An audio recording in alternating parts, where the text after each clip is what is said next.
Welcome to Truth, Money, and Freedom. Today is Wednesday, the 11th of December, 2019, the second video for today, gang. I just wanted to comment on Fed Day because I'm man enough to come up to you and tell you I was wrong. I was predicting a cut in December. It did not happen. Um, However, a little bit more research tells me that I should have predicted there would be no cut in December, and I'll get to that in a second here. The FOMC leaves rates unchanged, signals no action until 2021 earliest. Now, that's a fib right there, but it's saying that's what it thinks right now, right? So I think there's going to be more action next year. And I'll get into why on that in a little bit here, too. It's because we're printing an enormous amount of money right now, gang. Whether they want to call it QE or not QE, or repo, or whatever names they want to come up with it. We've got two forms of QE going on right now. So we're printing a lot of money. It's going to banks, and it's propping up the stock market. It's propping up bonds, and it's probably buying derivatives. And that's what conjecture and I talked about in the video earlier. So but at any rate, so yes, for those of you who are wondering, because there wasn't a lot of fanfare, there's a lot of crap, congesting the news arteries, if you will, like pieces of cholesterol, uh, and they're referring to that as the um, impeachment process. I don't even know what it's called anymore because they haven't even decided whether or not they're going to start an impeachment process yet. But the stuff leading up to an impeachment process, whatever. So Fed Day has come and gone, and they've remained, or the rates remain unchanged. Forgive me for my voice and everything. I'm a little under the weather. Um, but it is what it is, gang. It's just, the feds are remaining unchanged. As they continue printing more money, though, they're probably going to have to take rates down again next year. And it's not going to be 2021, it'll be next year. Okay, let's go to this story real quick from CNBC, and this is from October 30th. So this story here is, shoot, we're getting real close to 2 months old. When Fed cuts interest rate 3 times and pauses, it works out great for stocks, history shows. And it talked about the 1990s, and I had forgotten about that, where Greenspan did 3 consecutive 25 basis point cuts. And that's where he left it, and it was very good for the stock market was booming during the 90s, as you guys know. Um, but what's different this time is we're printing an enormous amount of money. And so we should expect the stock market to go up from here. Now, let me get into my hypothesis on what's going on with the repo market. And I've talked about this a little bit before, but I'm going to, just, talk about it a little bit more just to make sure that my point is getting across and there's no really big major questions about my thinking, my thought processes. As the Federal Reserve is printing up new money and giving it to big banks, and by the way, they won't tell us which banks it's going to. We have a pretty good idea now because we've heard of massive derivative transactions happening between Deutsche, Goldman Sachs, and JP Morgan. So what's happening is we think, once again, this is somewhat, kind of conjecture because Powell has already told us he's not going to tell us where the money's going for 2 years. But here's what's happening. JP Morgan and Goldman Sachs are both buying derivatives from Deutsche.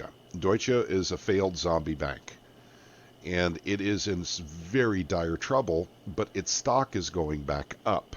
And this is after it's been on death watch all year. So its stock is going back up, and its derivative books are being lifted.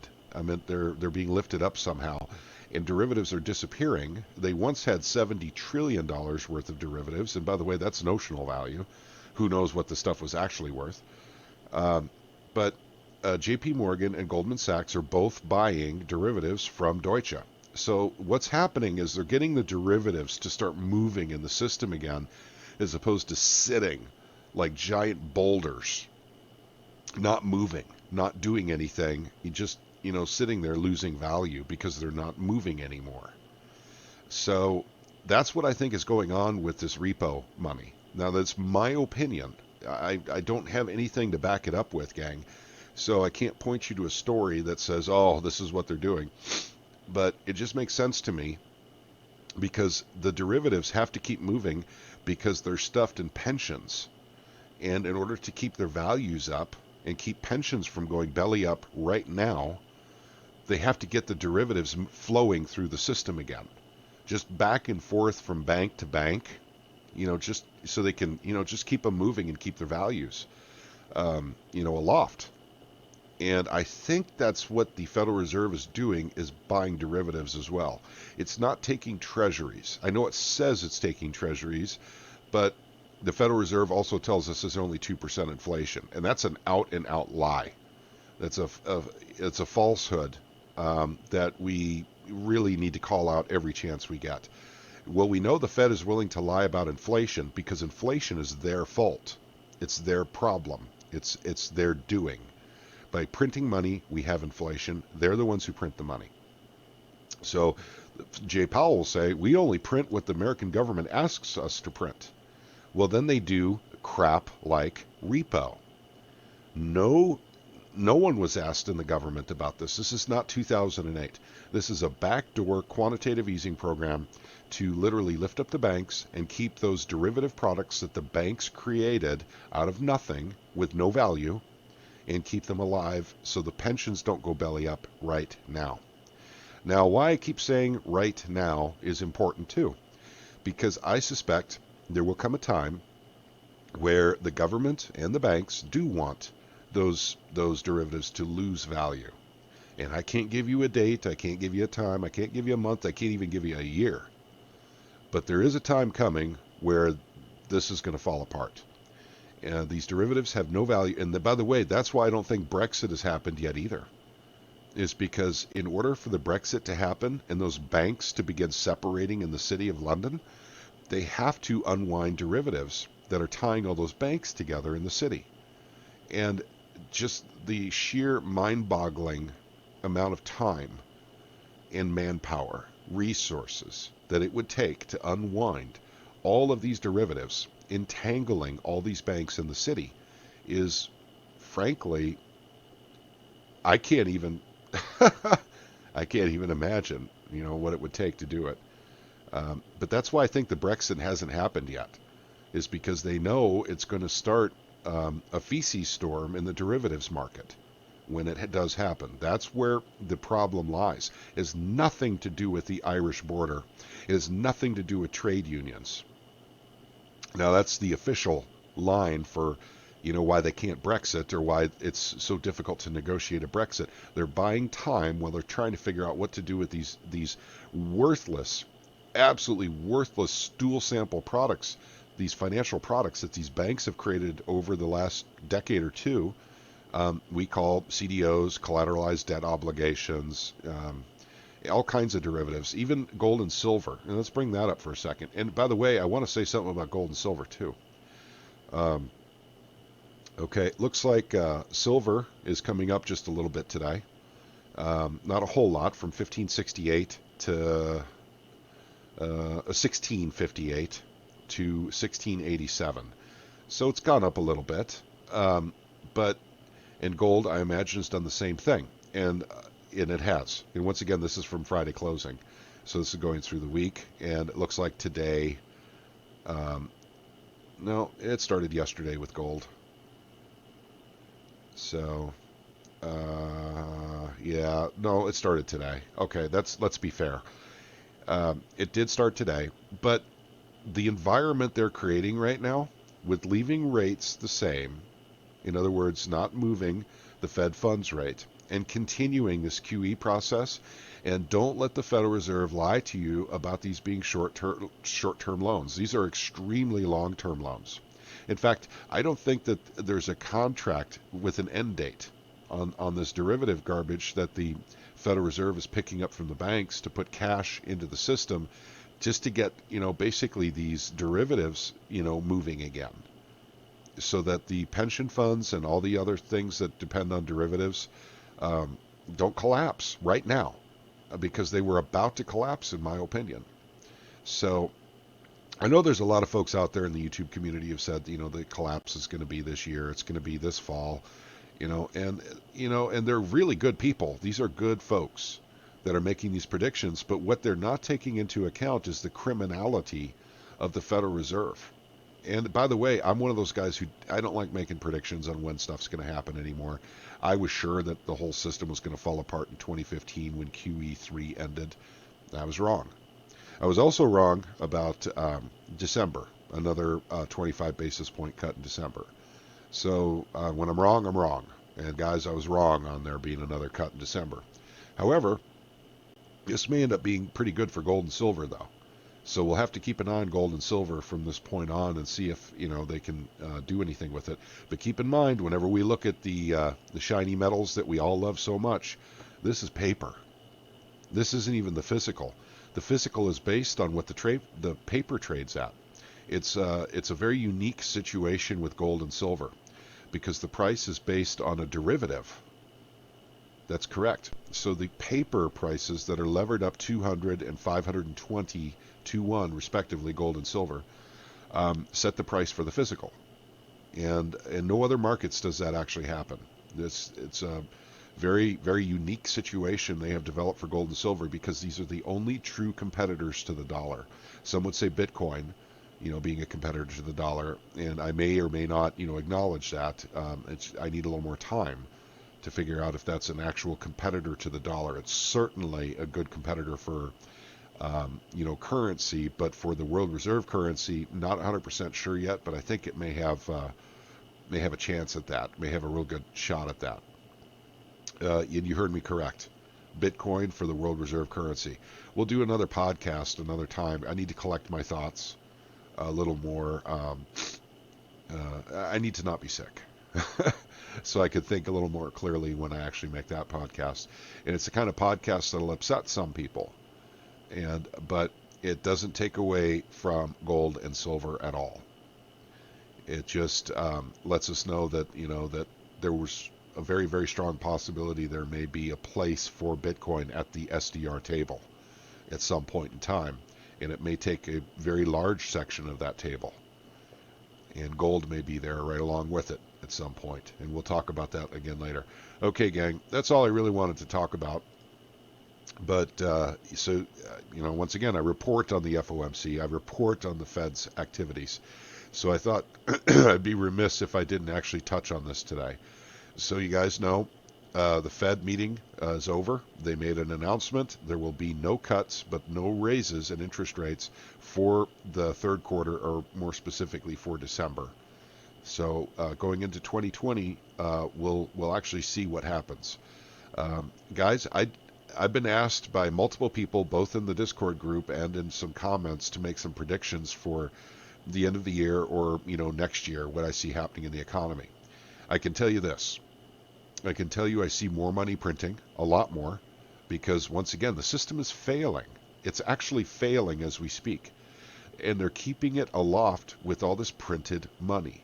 All this brand new, fresh, green, fresh printed money straight off the printing presses at the Federal Reserve, going right into circulation, benefits the top 1% the most. Very small benefit. And those of you who have asked me questions about the beneficiaries of freshly printed money, I'm going to recommend Mike Maloney's videos, The Hidden Secrets of Money. He's made 10 of them. Please watch those. In fact, I'll link down in the description section below. Why I keep saying that. When brand new money is just printed, it benefits the top 1% of society. And there's a reason for it, and you'll understand better when you watch. And I can never improve upon Mike Maloney's presentation anyway. And I wouldn't presume that I ever could be good enough to do that. He does an excellent job. So what am I doing? I'm still stacking just a little bit here and there. I'm waiting. If silver goes down into the 15s again, I may make another large purchase like I did the last time. When it was 15.30, I think I told you guys I did make a purchase of a monster box of Canadian maples. So at $15.30. I'm not willing to do that at today's prices, but if it goes down that low again, I may make another similar purchase. But I'm still accumulating silver. I have not bought crypto in almost 2 years, so I'm hanging on to what I have. I did get my original investment out of crypto, so it's just my profits that are in crypto now. So, and I did that a long time ago, even before we started the Truth, Money, and Freedom podcast. So, for those of you thinking, hey, at least you need to get your original investment out of crypto, I did do that. Um, Storable food, always a good idea. One more thing I'd like to comment on, and actually this is kind of important. I don't want to bring up my Amazon account or anything because I don't think that's appropriate at this time for this kind of video. But I'm an IT guy, so I buy a lot of IT equipment there, for customers. Guys, I've noticed it was about 3 weeks ago. Prices started going up on a lot of consumer electronics, namely the components that you use to make PCs. Power supplies went up quite a bit, video cards and motherboards went up, memory went up, SSD hard drives went up. So it wasn't just mining equipment, cryptocurrency mining stuff that you'd expect with video cards and power supplies. This was the whole shebang. I think that some tariffs finally went through, and that's why it was roughly a 20% increase virtually overnight in these electronic components. But it is not escaping my attention that prices of other things are going up now too. Remember how we talked about for a long time, it would start out with inflation, then big inflation, and hyperinflation. And I believe we're going into the big inflation mode right now. And that's a direct result of money printing. And as Conjecture so rightly said in the podcast we did earlier today, it is baby boomers taking their wealth out of the system and starting to buy things. It's in that because remember I talk about this money being shoved into the stock market, the bond market, and bond market derivatives are inextricably linked. So basically, I guess what I'm trying to tell you is this money is starting to flow into the general economy now, and it's probably through baby boomer retirement. So they're sucking out some of their 401k money, their IRA money, their market account money, and it's starting to flow through the regular economy. So prices are starting to go up. Now, grocery store prices, we expected that because of the flooding that we had in the spring and in the summer, in large, vast amounts of farmland in the Midwest were covered, with water for a long time. So we expected that in groceries. Now, it didn't get quite as high as we expected, but they did go up quite a bit, and it started in August. So it started about a month or two later than I expected it to start going up, but it did go up nonetheless. What I'm trying to say is those of you who don't have storable food, I don't think food prices are coming back down. So I think they're going to keep going up as we're getting into that bigger inflation. So I would, if you don't have storable food, it might be a good time to get some. And in fact, there was a really good deal at Patriot Pantry. And if that deal still exists, you'll find it in the description section below. If it does not exist anymore, I won't pin it.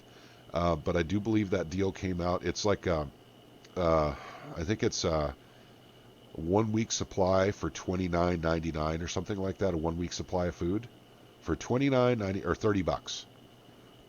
So if you don't, it'd be a great Christmas gift, for someone that and you care about, just to remind them storable food might be a good idea. It's 25-year shelf life stuff, guys, GMO free. I am not getting paid by Patriot Pantry. I have no interest or concerns with that company other than the fact that that's where I buy my storable food. So I'm not going to say Timmy Chonga sent ya. It's nothing like that at all. I have nothing set up with these guys. But I've tasted virtually everything they make, and there's only a couple of items I don't really care for. Everything else is pretty good. So, and if you want, let me know in your comments below if you'd like me to start doing some reviews on the Patriot Pantry food. And we can actually do that. My wife and I can actually set up something to start doing some of those as long as time permits. But at any rate, so keep thinking about these things for preps. Don't forget about these things. Remember now, the stock market is an illusion. Don't let that be your guidepost for the health of the economy. It is not. It is not. It is not. It is purely illusionary. And as long as they keep printing money, it will keep going up. Just think Venezuela. Venezuela's stock market never crashed.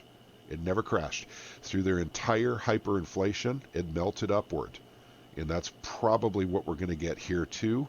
Don't know. We may have a crash too. I just don't know. But I think as long as money's being printed, it's going to stay up there. However, I do want to say that if there is a date that the powers that be want the money, For instance, you have to think of like a criminal. And I'm sorry, and I'm going on again and on and on, but it's important for you guys to understand the concept of this.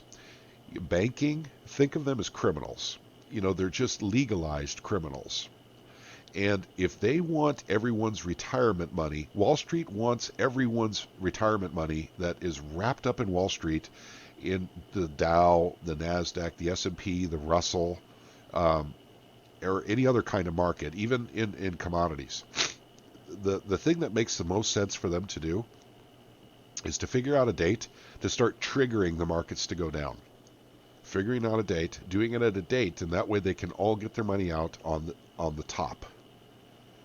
So, but if they keep printing this money and throwing it in the system, basically, I don't know when that will ever be, because there will come a time where they own 80% of the stock market, then they don't want it to go down anymore. That's what's happened in Japan with the Nikkei. The Nikkei will never go down again. The government owns 80% of it, so they want it to stay up. So, all right, we'll talk about retirement and retirement strategies and things of that nature too. But don't forget gold and silver. I know that people consider them outdated relics, but they really are important. And no, we have not actually evolved beyond the use of gold and silver as money. That still is with us today. Many countries of the world still consider gold and silver actual money, better than currency. So. Okay, but that's it for now. Wanted to cover the Fed stuff. Sorry about the long, explanations on the other stuff and everything. Hope you guys have a wonderful, wonderful day. We'll get some more podcasts out real soon. Thank you very much for choosing to listen to Truth, Money, and Freedom. We love all of you. God bless.